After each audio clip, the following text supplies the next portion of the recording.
এতিয়া হ'ব অনুশীলনী R2 এক নম্বৰত আছে তলৰ সংখ্যা কেইটাৰ বৰ্গ সংখ্যাৰ এককৰ স্থান কি হ'ব মানে এইবিলাক আমাক সংখ্যা দিয়া আছে 272 যদি বৰ্গ কৰো মানে যদি স্কোয়াৰ কৰো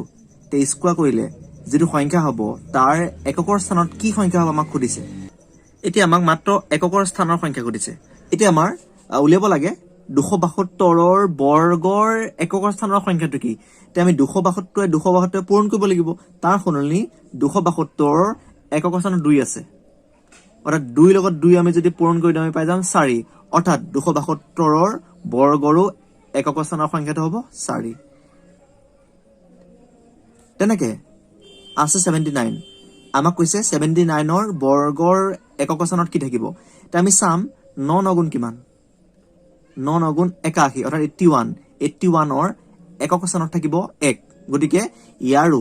এই সংখ্যাটোৰো ইয়াৰো বৰ্গৰ এককৰ স্থানৰ সংখ্যাটো 1 হ'ব ইয়াৰ 2 গুণ 4 হ'ব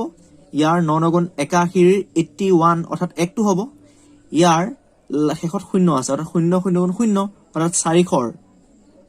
বৰ্গৰ এককৰ স্থানৰ অংকটো হ'ব 0 তেনেকে আছে 2637 তে 2637 ৰ শেষত আছে 7 অৰ্থাৎ 7 গুণ 49 49 তে 49 ৰ এককৰ স্থানত 9 থাকিব গতিকে ইয়াৰো এককৰ স্থানৰ সংখ্যাটো হ'ব 9 গতিকে তোমালোকে লিখিব লাগিব যে 272 ৰ বৰ্গৰ এককৰ স্থানৰ অংকটো হ'ব 4 79 ৰ বৰ্গৰ এককৰ স্থানৰ সংখ্যাটো হ'ব 1 হ'ব কাৰণ 9 9 গুণ 81 1 টো আছে তেনেকে লিখিবা ইয়াৰ উত্তৰটো হ'ব 400 ৰ বৰ্গৰ এককৰ স্থানৰ অংকটো 0 কাৰণ 0 0 গুণ 0 তেনেকে 2637 ৰ বৰ্গৰ এককৰ স্থানৰ অংকটো হ'ব 9 কাৰণ 7 গুণ 49 9 তাত 9 আছে তে আমাৰ এটা 2 নম্বৰত আছে তলৰ সংখ্যা কেইটা পূৰ্ণবৰ্গ নোহোৱাৰ কাৰণ কি এটো পূৰ্ণবৰ্গ নহয় এটো পূৰ্ণবৰ্গ নহয় এটো পূৰ্ণবৰ্গ নহয় এটো পূৰ্ণবৰ্গ নহয় 2 2 গুণ 4 3 3 গুণ 9 4 4 গুণ 16 5 5 গুণ 25 অৰ্থাৎ 4 টো কোনোটা সংখ্যাৰ বৰ্গ সংখ্যা আৰু 2 বৰ্গ 9 টো 3 বৰ্গ 16 টো 4 বৰ্গ 25 টো 5 ৰ বৰ্গ গতিকে এইবিলাক হৈছে বৰ্গ সংখ্যা বৰ্গ সংখ্যাবিলাক বুৰকে পূৰ্ণবৰ্গ সংখ্যা বুলি কোৱা হয় বৰ্গ সংখ্যাবোৰকে পূৰ্ণবৰ্গ সংখ্যা বুলি কোৱা হয় আৰু পূৰ্ণবৰ্গ সংখ্যাৰ একক স্থানত যিমানবিলাক পূৰ্ণবৰ্গ সংখ্যা আছে সকলোবিলাক পূৰ্ণবৰ্গৰ একক স্থানত সদায় 0 1 4 5 6 আৰু 9 হে থাকে বেলেগ কোনো সংখ্যা তাৰ বাহিৰে বেলেগ কোনো অংক নাথাকে পূৰ্ণবৰ্গ সংখ্যা এটাৰ একক স্থানত 0 1 4 5 6 আৰু 9 হে থাকিব পাৰে বেলেগ কোনো অংক থাকিব নোৱাৰে অৰ্থাৎ 2 নাই কোনো পূৰ্ণবৰ্গ সংখ্যাৰ একক স্থানত 2 নাথাকে 3ও নাথাকে তেনেকে 7 নাথাকে আৰু 8 নাথাকে গতিকে আমি বুজি পালো যে পূৰ্ণবৰ্গ সংখ্যা এটাৰ একক স্থানত 0 1 4 5 6 আৰু 9 হে থাকিব পাৰে গতিকে যদি 2 থাকে কেতিয়াও পূৰ্ণবৰ্গ সংখ্যা হ'ব নোৱাৰে তেনেকে 7 থাকিলেও যদি সংখ্যাটোৰ একক স্থানত 7 থাকে তেতিয়ালে হি পূৰ্ণবৰ্গ সংখ্যা হোৱাৰ সম্ভাৱনা নাথাকে 8 থাকিলেও পূৰ্ণবৰ্গ সংখ্যা হোৱাৰ সম্ভাৱনা নাথাকে কিন্তু একক স্থানত যদি 0 থাকে তেতিয়াহলে পূৰ্ণবৰ্গ হোৱাৰ সম্ভাৱনা থাকে হেবুলি 0 থাকিলেই যে পূৰ্ণবৰ্গ সংখ্যাটো নহয় কাৰণ 10 টো কোনো পূৰ্ণবৰ্গ সংখ্যা নহয় অৰ্থাৎ বৰ্গ সংখ্যা নহয় কিন্তু 10 টোৰ একক স্থানত 0 আছে কিন্তু এই পূৰ্ণবৰ্গ সংখ্যা নহয় গতিকে 0 থাকিলে পূৰ্ণবৰ্গ হ'বই বুলি কোনো কথা নাই কিন্তু 0 থাকিলে হি পূৰ্ণবৰ্গ সংখ্যা হোৱাৰ সম্ভাৱনাহে থাকে যদি 2 থাকে তেতিয়া হি কেতিয়াও পূৰ্ণবৰ্গ সংখ্যা হ'ব নোৱাৰে গতিকে আমাক খুদিছে যে তলৰ সংখ্যা কেইটা পূৰ্ণবৰ্গ নোহোৱাৰ কাৰণ কি ইয়াত আছে 1057 তে আমি জানো যে পূৰ্ণবৰ্গ সংখ্যা এটাৰ শেষৰ ফালে কেতিয়াও 7 নাথাকে গতিকে সেই কাৰণে ই পূৰ্ণবৰ্গ নহয় তাৰপিছত আছে 7928 ইয়াতো একক স্থানত 8 আছে পূৰ্ণবৰ্গ সংখ্যা এটাৰ একক স্থানত কেতিয়াও 8 থাকিব নোৱাৰে গতিকে ইও পূৰ্ণবৰ্গ সেই কাৰণে পূৰ্ণবৰ্গ নহয় 8 থকা কাৰণে পূৰ্ণবৰ্গ নহয় ইয়াত আছে 222 2 থাকিলেও এটা সংখ্যাৰ এককৰ স্থানত যদি 2 থাকে সি কেতিয়াও পূৰ্ণবৰ্গ সংখ্যা হ'ব নোৱাৰে সেইকাৰণে ই পূৰ্ণবৰ্গ নহয় শেষত আছে 640 ইও পূৰ্ণবৰ্গ নহয় কাৰণ কৈ দিছে পূৰ্ণবৰ্গ নোহোৱাৰ কাৰণ কি মানে এই গুটেকিটা পূৰ্ণবৰ্গ নহয় কিন্তু এইটো পূৰ্ণবৰ্গ নোহোৱাৰ কাৰণ আমাক কি কৈছে তে আমি জানো শূন্য থাকিলে পূৰ্ণবৰ্গ সংখ্যা হ'ব পাৰে কিন্তু ইয়াত শূন্য আছে তথাপি পূৰ্ণবৰ্গ নহয় কাৰণ ইয়াৰ শেষৰ ফালে বিজুৰ অৰ্থাৎ এটাহে শূন্য আছে যদি দুটা শূন্য থাকিলে হলে তেতিয়াহলে ই পূৰ্ণবৰ্গ হোৱাৰ সম্ভাৱনা থাকিল হলে কিন্তু মাত্ৰ এটা আছে গতিকে আমি ডাইৰেক্ট কম যে ই পূৰ্ণবৰ্গ নহয় তে আমি লিখিম যে 640ৰ শেষৰ ফালে বিজুৰ সংখ্যক শূন্য থকাৰ বাবে ই পূৰ্ণবৰ্গ নহয় আৰু প্ৰথমটো লিখিম এককৰ স্থানত 7 আছে বাবে ই পূৰ্ণবৰ্গ নহয় ইয়াত লিখিম এককৰ স্থানত 8 থকাৰ বাবে ই পূৰ্ণবৰ্গ নহয় ইয়াত লিখিম এককৰ স্থানত 2 থকাৰ বাবে ই পূৰ্ণবৰ্গ নহয় আৰু ইয়াত লিখিম সংখ্যাটোৰ শেষৰ ফালে বিজুৰ সংখ্যক শূন্য থকাৰ বাবে ই পূৰ্ণবৰ্গ নহয় 3 নম্বৰ তলৰ সংখ্যা কেইটাৰ বৰ্গ কিমান হ'ব মানে আমাক 19ৰ বৰ্গ উলিয়াব দিছে গুটি কেইটাৰে বৰ্গ উলিয়াব দিছে প্ৰথমতে আমি 19ৰ আমি বৰ্গ উলিয়াম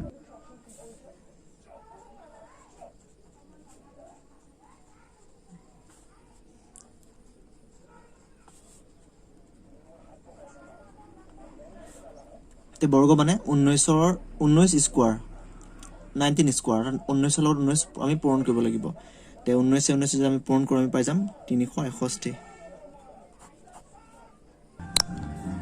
37 বৰ্গ অৰ্থাৎ 37 স্কয়াৰ 37 ইনটু 37 তে আমি 37 লগত 37 পূৰণ কৰিব লাগে 37 পূৰণ কৰিলে আমি পাই যাম 1369 এবাৰ আছে 53 বৰ্গ 53 স্কয়াৰ অৰ্থাৎ 53 বন 53 পাই যাম 2809 78 বৰ্গ মানে 78 লৈ 78 আমি যদি পূৰণ কৰিম পাই যাম 6084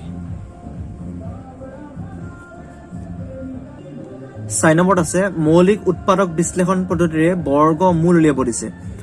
1764 আমাক বৰ্গমূল উলিয়াব দিছে মানে কি একেই সংখ্যা পূৰণ কৰিলে 1764 পোৱা যায় তে আমি প্ৰথমতে মৌলিক উৎপাদক বিশ্লেষণ পদ্ধতিৰে তাক ভাঙিব লাগিব তে এতিয়া আমি প্ৰথমতে 1764 ভাঙিব লাগিব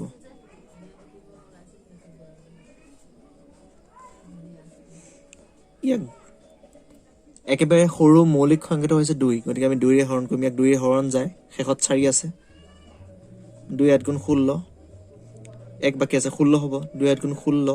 2 আছে 2 গুণ 4 আকৌ 2 ৰে হৰণ যায় 2 4 গুণ 8 2 4 গুণ 8 2 গুণ 2 এতিয়া 2 ৰে হৰণ না যায় এটা আমি চাব লাগিব 3 ৰে হৰণ যায় না যায় 3 ৰে হৰণ যায় না যায় আমি চাবৰ কাৰণে আমি গোটেই অংক কেইটা যোগ কৰিম 4 4 8 8 1 9 যেটো 9 3 ৰে হৰণ যায় গতিকে আকৌ 3 ৰে হৰণ যাব 3 গুণ 3 এক বাকি আছে 14 হ'ব 3 4 গুণ 12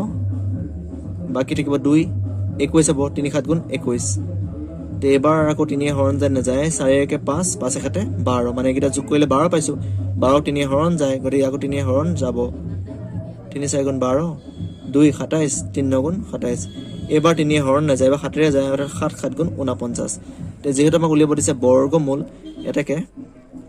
1764 বৰ্গমূল এটো বৰ্গমূল চিন তে আমি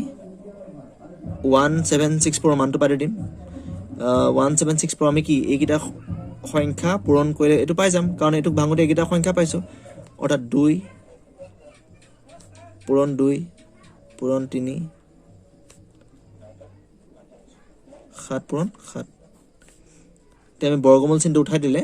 2 দুটা থাকিলে আমি এটা পাতিব লাগিব তেনেকে 3 দুটা আছে আমি এটা পাতিম তেনেকে 7 দুটা আছে এটা পাতিম তে আমাৰ 2 3 গুণ 6 6 7 গুণ হ'ব 42 তে অৰ্থাৎ আমাৰ 1764 বৰ্গমূল 42 2 নম্বৰত আছে 9216 তে ইয়াক আমাৰ ভাগিলে প্ৰথমতে 2 ৰে হৰণ যাব 6 আছে যেহেতু 2 4 গুণ 8 1 12 হ'ব 2 6 গুণ 12 2 একক হৰণ না যায় গতিকে 0 দিব লাগিব পিছত 16 হৈ যাব 2 8 গুণ 16 আকৌ 2 2 গুণ 4 2 3 গুণ 6 2 0 গুণ 0 2 4 গুণ 8 আকৌ 2 ৰে হৰণ যায় যেহেতু 4 আছে 2 গুণ 2 2 গুণ 2 1 আছে 10 হ'ব 2 5 গুণ 10 2 2 গুণ 4 আকৌ 2 হৰণ যাব কাৰণ 2 আছে 2 5 গুণ 10 1 আছে 15 হ'ব 2 7 গুণ 14 1 12 2 6 গুণ 12 আকৌ যাব 2 ৰে 2 2 গুণ 4 17 2 8 গুণ 16 আকৌ 1 আছে 16 হ'ব 2 8 গুণ 16 2 যাব এবাৰ 2 যাব 4 বাৰ 2 4 গুণ 8 আকৌ 2 4 গুণ 8 2 7 গুণ 14 2 2 গুণ 4 2 3 গুণ 6 1 আছে 12 2 6 গুণ 12 2 গুণ 2 1 আছে 16 2 8 গুণ 16 2 9 গুণ 18 এটা 2 না যায় 3 যাব 3 3 গুণ 9 এটাকে root over অর্থাৎ বর্গমূল 9 to 1 6 সমান তেমন 9 to 1 সে কেনেকে পাম একিটা সংখ্যা পূরণ করলে পাম ইয়াত 2 আছে 1 2 3 4 5 6 7 8 9 10 টা 2 আছে তে আমার বর্গমূল চিহ্নটো উঠাই দিলে আমার 2 আছিল 10 টা ইয়াত হবে 5 টা কারণ দুটা 2 থাকিলে এটা আহে root over ঠিক হলে গতিকে 10 টা আছে 5 টা হবে 3 4 5 আৰু 3 দুটা আছিল এটা হ'ব আহিব তাৰপিছত পূৰণ কৰিব লাগিব 2 গুণ 4 4 গুণ 8 8 গুণ 16 16 গুণ 32 32 3 গুণ 96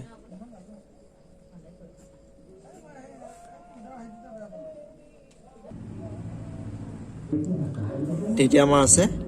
7744 ইয়াক 2 হৰণ যায় 2 3 গুণ 6 1 17 2 8 গুণ 16 1 14 2 7 গুণ 14 2 গুণ 4 আকৌ 2 2 গুণ 2 18 2 9 গুণ 18 2 3 গুণ 6 12 2 6 গুণ 12 2 9 গুণ 18 1 আছে 13 হ'ব 2 6 গুণ 12 1 16 2 8 গুণ 16 2 4 গুণ 8 2 3 গুণ 2 4 গুণ 8 1 আছে 16 হ'ব 2 8 গুণ 16 2 4 গুণ 8 2 গুণ 4 2 4 গুণ 8 2 গুণ 4 2 গুণ 2 2 গুণ 4 2 গুণ 2 এটা 121ক 2 না যায় 3 না যায় 3 পিছৰ মৌলিক সংখ্যাটো হৈছে 5 5এও না যায় 5ৰ পিছৰ মৌলিক সংখ্যাটো 7 7এও 1 না যায় কিন্তু 11 ৰে 1 হৰণ যায় অৰ্থাৎ 11 11 গুণ 121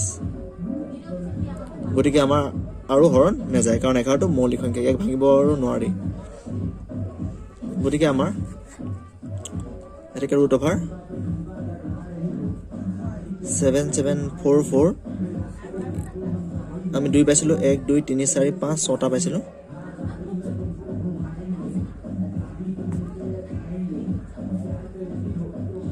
আৰু আমি 11 পাইছিলো দুটা গতিকে root over উঠাই গলে আমাৰ হ'ব 2 তিনিটা হ'ব আৰু 11 হ'ব এটা 2 গুণ 4 4 গুণ 8 11 8 গুণ 88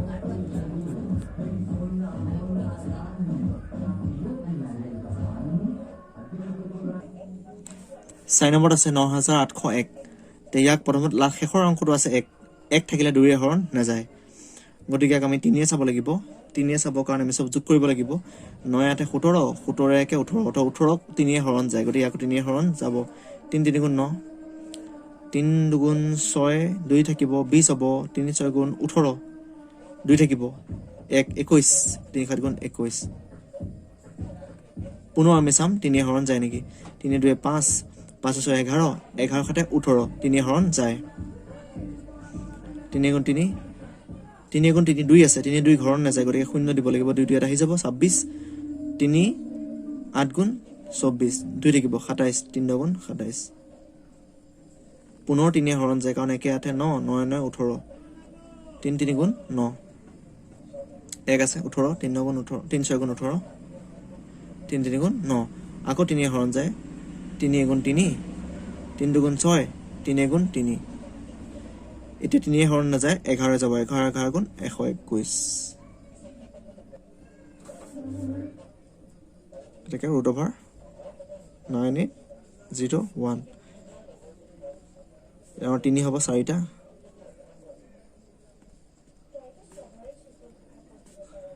11 দুটা root over ঠিক হলে আমাৰ 3 হব দুটা 11 হব এটা 3 3 গুণ 9 9 11 গুণ 99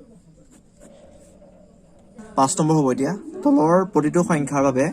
আটাইতকৈ সৰু কি সংখ্যাৰে পূৰণ কৰিলে সংখ্যাটো এটা পূৰ্ণবৰ্গ হ'ব মানে এইবিলাক পূৰ্ণবৰ্গ সংখ্যা নহয় ইয়াৰ লগত কিবা এটা সৰু সংখ্যা পূৰণ কৰিলে হি পূৰ্ণবৰ্গ হ'ব গতিকে কি সৰু সংখ্যাৰে পূৰণ কৰিলে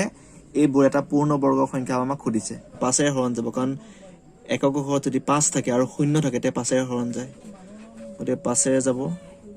3 বাৰ 5 3 গুণ 15 2 ঘৰত নাযায় 0 দিব লাগিব 25 হ'ব 5 5 গুণ 25 আকৌ 5 আছে আকৌ 5 এৰে হৰণ যাব 5 6 গুণ 30 5 গুণ 5 পিছত আৰু 61 টো মৌলিক সংখ্যা গতিকে কোনো সংখ্যাৰ হৰণ নাযায় অৰ্থাৎ 1525 টো আমি পাম 5 5 দুটা পূৰণ কৰিব লাগিব আৰু 61 পূৰণ কৰিলে আমি পাই যাম 1525 কিন্তু 1525 টো যদি বৰ্গ সংখ্যা ই বৰ্গ সংখ্যা নহয় কাৰণ 5 টো জোৰ হৈ আছে কিন্তু 61 টো জোৰ হৈ থকা নাই 61 টো যদি জোৰ হৈ থাকিলে হলে ই পূৰ্ণবৰ্গ সংখ্যা হল হলে অৰ্থাৎ ইয়াত 61 এটা কমি আছে 5 দুটা 61 যদি দুটা হল হলে তে সংখ্যাটো পূৰ্ণবৰ্গ হল হলে কাৰণ যেহেতু 9801 টো পূৰ্ণবৰ্গ সংখ্যা তাত প্ৰতিটো সংখ্যাই জোৰ হিচাপে আছে কাৰণ পূৰ্ণবৰ্গ হবলৈ প্ৰতিটো সংখ্যা জোৰ হিচাপে থাকিব লাগিব কাৰণ তেতিয়া আমি ৰুট অফ উঠাই গলে জোৰ থাকিলে এটা আমি এটা লব পাৰো ইয়াত জোৰ আছে এটা লৈছো ইয়াত জোৰ আছে এটা লৈছো যদি বিজোৰ থাকিলে হলে আমি লব নোৱাৰিলে হলে অৰ্থাৎ পূৰ্ণবৰ্গ সংখ্যা নহল হলে তেনে ইয়াত ই যদি পূৰ্ণবৰ্গ সংখ্যা হোৱা হলে তে 5 টো জোৰ হিচাপে থাকিল হলে আৰু পিছৰটো জোৰ হিচাপে থাকিল হলে কিন্তু জোৰ হিচাপে থকা নাই তে ইয়াৰ লগত কি পূৰণ কৰিলে এটো পূৰ্ণবৰ্গ হ'ব কাৰণ 61 এটা কমি আছে গতে ইয়াৰ লগত মই যদি 61 এটা পূৰণ কৰি দিও মানে 1525 ৰ লগত 61 এটা পূৰণ কৰিব লাগিব কাৰণ এই গিটা পূৰণ কৰিলে 1525 পোৱা যায় ইয়াৰ লগত যদি 61 এটা পূৰণ কৰো মানে ইয়াৰ লগতো অৰ্থাৎ ইয়াৰ লগত পূৰণ কৰিব লাগিব কিমান 61 ইয়াৰ লগত 61 পূৰণ কৰিলে যেটো পাম তাক যদি আমি যদি উৎপাদক বিশ্লেষণ কৰো তেতিয়া 5 দুটা থাকিব 61 দুটা থাকিব গতিকে আমি লিখিব লাগিব যে 1525 ৰ লগত আটাইতকৈ সৰু সংখ্যা 61 পূৰণ কৰিলে সংখ্যাটো এটা পূৰ্ণবৰ্গ সংখ্যা হ'ব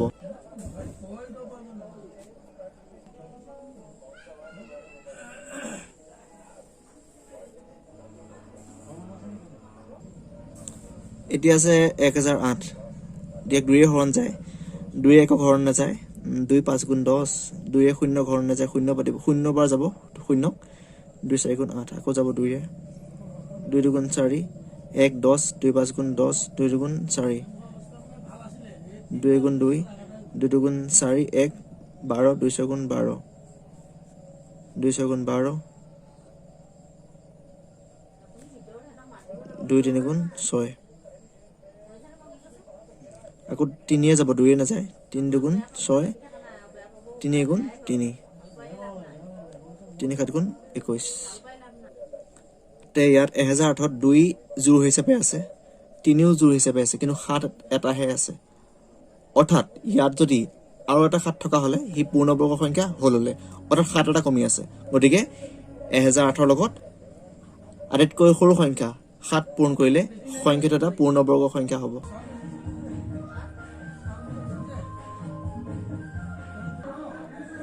তে এবাৰ আছে 2028 2 এ হৰণ যাব 2 গুণ 2 2 0 গুণ 0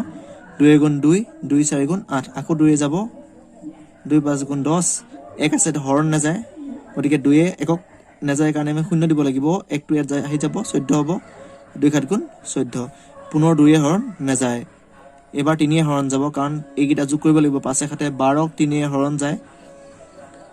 3 গুণ 3 2 আছে 20 3 6 গুণ 18 2 27 3 গুণ 27 এবাৰ ইয়াক কোনো সংখ্যাৰ হৰণ নাযায় কেৱল 13 ৰে যায় কাৰণ 13 গুণ 169 13 বাহিৰে বেলেগ কোনো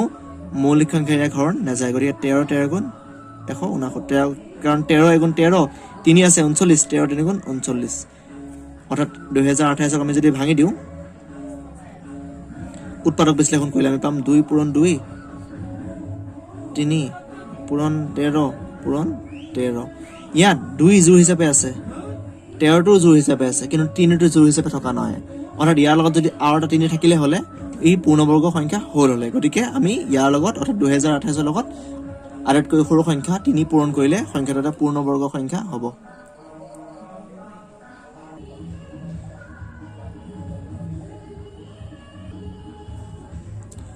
1 2 হৰণ যায় 768 2 3 গুণ 6 1 আছে 16 2 8 গুণ 16 2 4 গুণ 8 পুনৰ 2 যাব 2 গুণ 2 18 2 9 গুণ 18 2 2 গুণ 4 2 9 গুণ 18 1 আছে 12 2 4 গুণ 12 2 3 গুণ 2 4 গুণ 8 1 আছে 16 2 8 গুণ 16 2 2 গুণ 4 2 4 গুণ 8 2 গুণ 2 2 গুণ 4 2 6 গুণ 12 2 3 গুণ 6 তে তিনিটো মৌলিক সংখ্যা আৰু হৰণ নাযায় অৰ্থাৎ আমি পালো 2 1 2 3 4 5 6 7 8টা 2 পাইছো 3 এটা পাইছো আৰু তিনিটো এটা বিজোড় হৈ আছে তে পুনৰ যদি আৰু এটা যদি 3 থকা হলে তে আমি এটো এটা পূৰ্ণবৰ্গ সংখ্যা হল হলে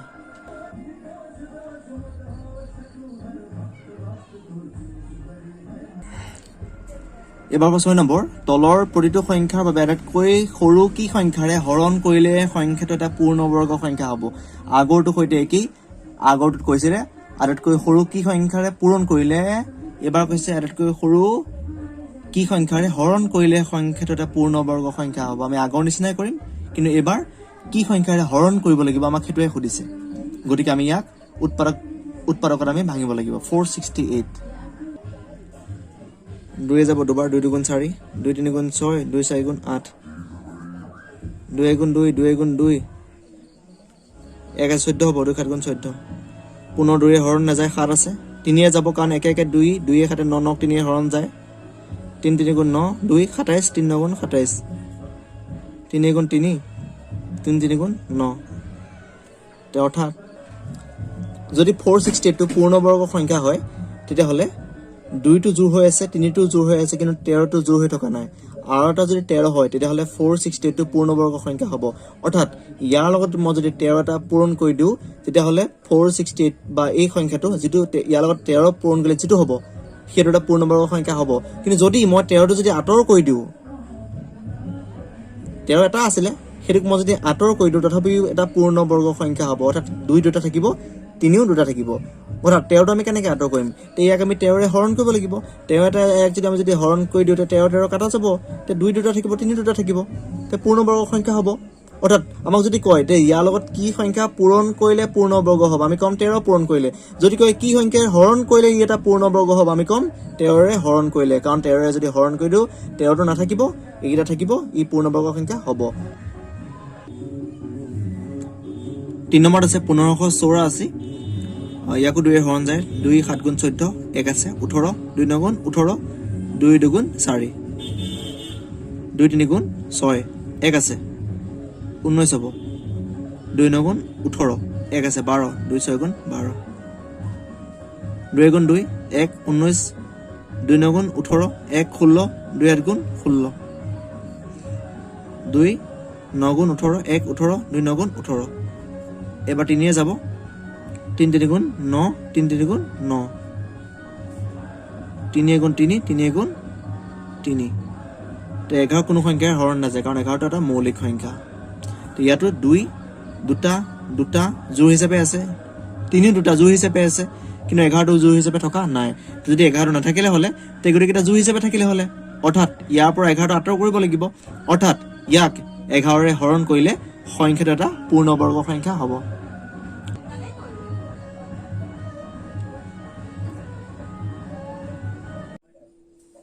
এতিয়া আছে 2645 ইয়াক পাছে 5 শেষত 2ও নাযায় 3ও নাযায় 5ৰে যায় 5 1 5 5 গুণ 25 1 আছে 14 হ'ব 5 2 গুণ 10 4 থাকিব 45 হ'ব 5 9 গুণ 45 এতিয়া একেবাৰে 5ৰ পৰা 19 লৈকে কোনো মৌলিক সংখ্যাৰ হৰণ নাযায় একেবাৰে 30 ৰে এক হৰণ যায় অৰ্থাৎ 23 গুণ 529 তে ইয়াত 2645ক যদি আমি ভাঙি দিও তে হ'ব 5 পূৰণ 23 পূৰণ 23 অৰ্থাৎ 23 টো জোড় হৈ আছে কিন্তু 5 টো জোড় হৈ থকা নাই গতিকে আমি ইয়াক 5 ৰে হৰণ কৰিলে ই এটা পূৰ্ণবৰ্গ সংখ্যা হ'ব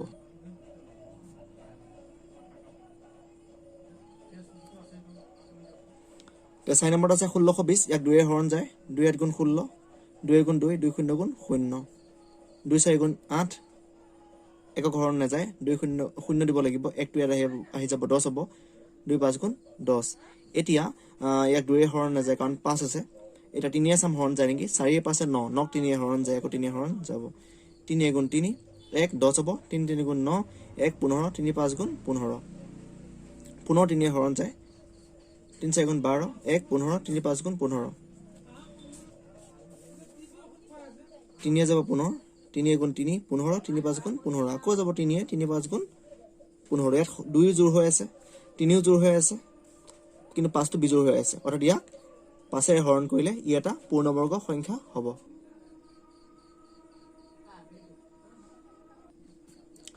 তে আমাক এবাৰ হ'ব 7 নম্বৰ সেনাৰ কেম এটাত নায়কজনে 1764 জন সৈন্যক বৰ্গাকাৰ ৰূপত এনেদৰে থিয় কৰালে যাতে দীঘে পথালিয়ে শাৰীবোৰত সমান সংখ্যক সৈন্য থাকে তে প্ৰতি শাৰীত কেইজনকৈ সৈন্য আছিল আমাক সুধিছে মানে 1764 জন সৈন্যক এনেদৰে সজাইছে এটা শাৰীত যিমানজন সৈন্য থাকে হিমানটা শাৰীও থাকে মানে যদি এটা শাৰীত 5 জন সৈন্য আছে তেতিয়াহ'লে সেই শাৰীৰ সংখ্যাও 5 হয় এনেকে 5টাই থাকে শাৰীৰ সংখ্যাও ইয়াত এই শাৰীটোত 5 জন আছে 1 2 3 4 5 জন তে শাৰী কেইটা আছে 1 2 3 4 5টা ধুনীয়াকৈ এটা বৰ্গ হৈ যায়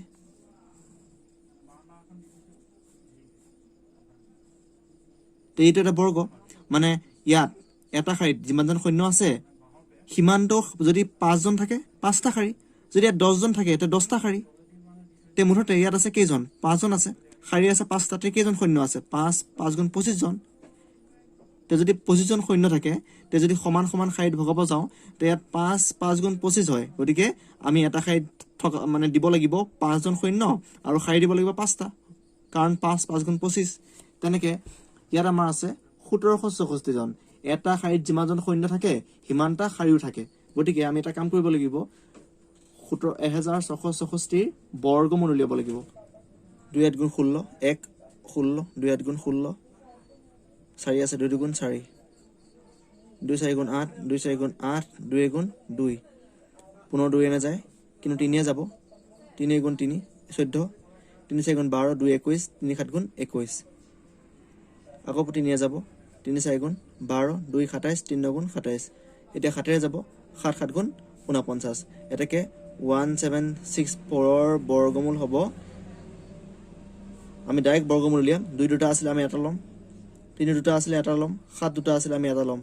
অৰ্থাৎ 2 3 গুণ 6 6 7 গুণ 42 অৰ্থাৎ 42 পূৰণ কৰিলে 1764 হয় গতিকে প্ৰতি শাৰীত থকা সৈন্যৰ সংখ্যা হ'ব 42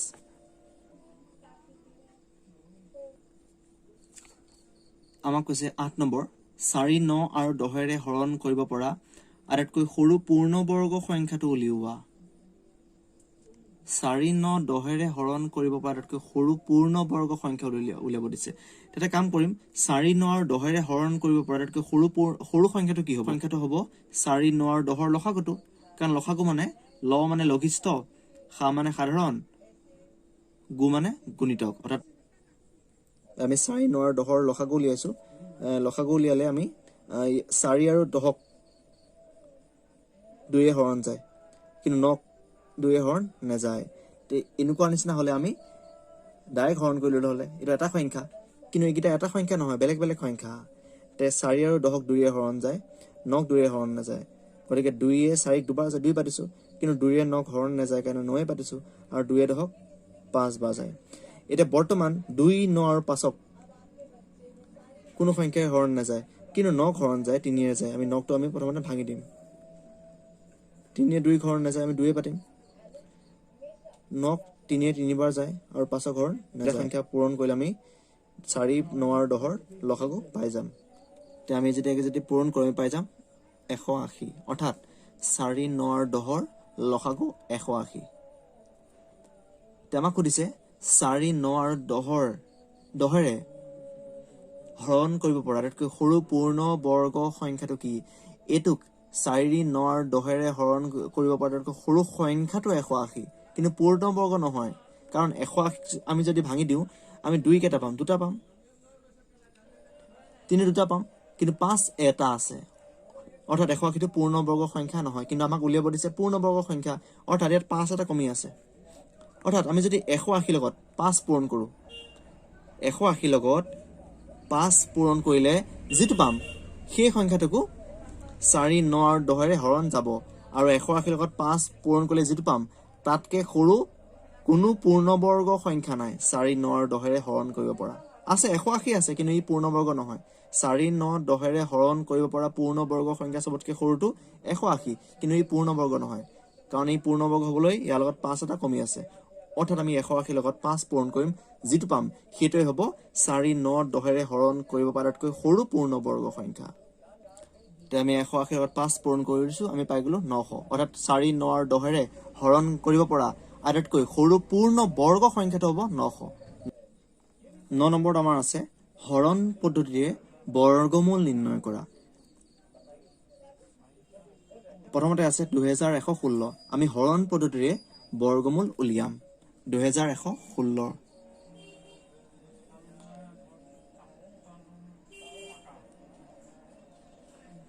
এই পদ্ধতিৰে বৰ্গমূল উলিয়াবৰ কাৰণে আমি জোৰ সোঁফালৰ পৰা আমি জোৰ হিচাপে বান্ধি ল'ম। অৰ্থাৎ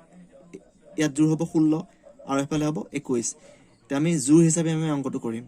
ইয়াত আছে 21। আমি যিহেতু বৰ্গমূল উলিয়াব গৈ আছোঁ, গতিকে আমি ইয়াত 21 আছে। কি দুটা একেই সংখ্যা পূৰণ কৰিলে 21 পোৱা যায়? 3 3 গুণ 9, 4 4 গুণ 16, 5 5 গুণ 25। অৰ্থাৎ যদি আমি 5 5 লওঁ 25 হৈ যাব, বেছি হৈ যাব, কাৰণ 4 4 ল'ব লাগিব, কাৰণ একেই সংখ্যা ল'ব লাগিব, কাৰণ আমি বৰ্গমূল উলিয়াব গৈ আছোঁ। গতিকে আমি 4 4 ল'ব লাগিব। অৰ্থাৎ 4 আমি 21ৰ 1ৰ ওপৰত পাতিব লাগিব 4টো, কাৰণ আমি 21ক হৰণ কৰি আছোঁ। 4 4 গুণ 16। আমি এতিয়া 21ৰ পৰা 16 বিয়োগ 21ৰ পৰা 16 আমি বিয়োগ কৰিলে আমি পাই যাম 5। এতিয়া আমি 5ক এতিয়া আমি এটা কাম কৰিব লাগিব, যিটো আমি পালোঁ উত্তৰ, অৰ্থাৎ 4 পাইছিলোঁ ইয়াত, সেই 4 লগত আমি 2 পূৰণ কৰিব লাগিব। ইয়াত যিয়ে নাপাওঁ তাৰ লগত 2 পূৰণ কৰিব লাগিব। তেতিয়া 4 লগত 2 পূৰণ কৰিলে আমি পাই যাম 8। আমি ইয়াত আৰু এটা সংখ্যা দিব লাগিব। ইয়াত যিটো সংখ্যা দিওঁ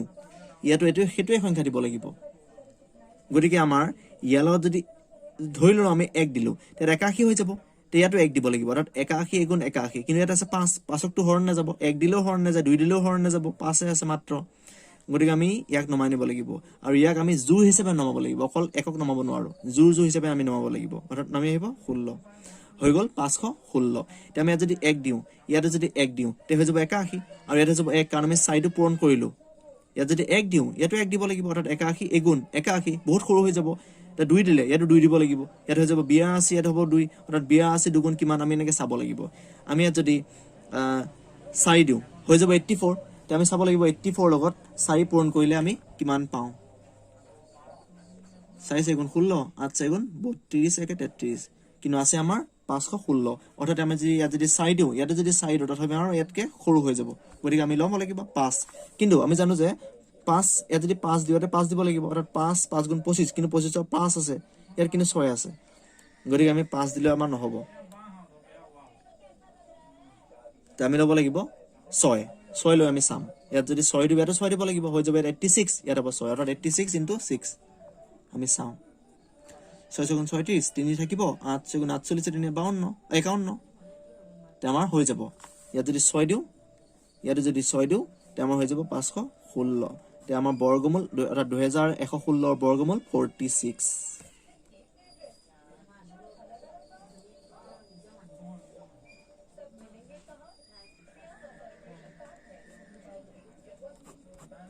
ইয়াত যদি কিবা কনফিউজ আছে, আমি পিছৰটো কৰিলে সেই কনফিউজটো নাইকিয়া হৈ যাব। গতিকে আমি এতিয়া পুনৰ পিছৰটো কৰিবলৈ ট্ৰাই কৰিম। তো ইয়াক আমি জোৰ হিচাপে বান্ধি ল'ম। ইয়াত আছে 47। আমি যদি 6 লওঁ, 6 6 গুণ 36, 7 7 গুণ 49, কিন্তু 49 হ'লে বেছি হৈ যাব। 7 7 গুণ 49, ইয়াতকৈ বেছি হৈ যাব, ল'ব নোৱাৰোঁ, আমি ল'ব লাগিব 6। 6 6 গুণ 36।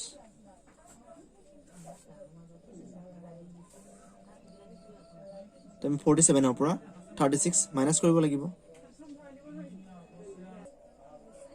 আমি 47ৰ পৰা 36 মাইনাছ কৰিলে আমাৰ হ'ব, ইয়াত 1 হ'ব, ইয়াতো 1 হ'ব, অৰ্থাৎ 11 হ'ব। এতিয়া আমি ইয়াত 6 পালো 6 আমি পুনৰ দুগুণ ল'ব লাগিব অৰ্থাৎ 6 দুগুণ 12 তথাপিও আমি ইয়াত এটা সংখ্যা দিব লাগিব ইয়াত যেটো সংখ্যা দিও ইয়াতো হেটোই দিব লাগিব তে আমাৰ ইয়াত যদি 1 দিও তে হৈ যাব 121 গুণ 121 কিন্তু ইয়াত আছে মাত্ৰ 11 গতিকে আমি ইয়াক জুটো আমি নমাই লৈ আহিব লাগিব এতিয়া আমাৰ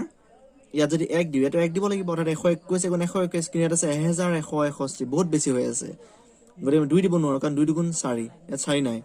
3 3 গুণ 9 9 নাই 4 4 গুণ 16 6 নাই 5 5 গুণ 25 5 নাই 6 6 গুণ 6 6 নাই 7 7 গুণ 50 9 নাই 8 8 গুণ 64 4 নাই 9 9 গুণ 81 1 আছে গতিকে আমি ইয়াত 9 দি চাম ইয়াত 9 দিলে ইয়াত 9 দিব লাগিব আমি প্ৰথমতে ইয়াত 9 দিলে 129 লগত 9 পূৰণ কৰি আমি চাম 129 লগত 9 পূৰণ কৰি চাম 9 9 গুণ 81 1 8 গলিব 2 9 গুণ 18 18 এটা 26 6 2 গলিব 1 9 গুণ 9 9 2 11 অৰ্থাৎ আমি পাইছো 1161 ইয়াতো আছে 1161 গতিকে ইয়াত দিব লাগিব 9 ইয়াৰো দিব লাগিব 9 তে হৈ যাব 1161 অৰ্থাৎ ইয়াৰ বৰ্গমূল 69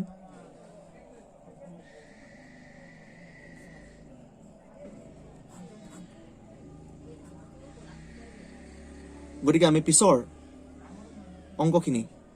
আমি নেক্সট পাৰ্টত দিবলৈ চেষ্টা কৰিম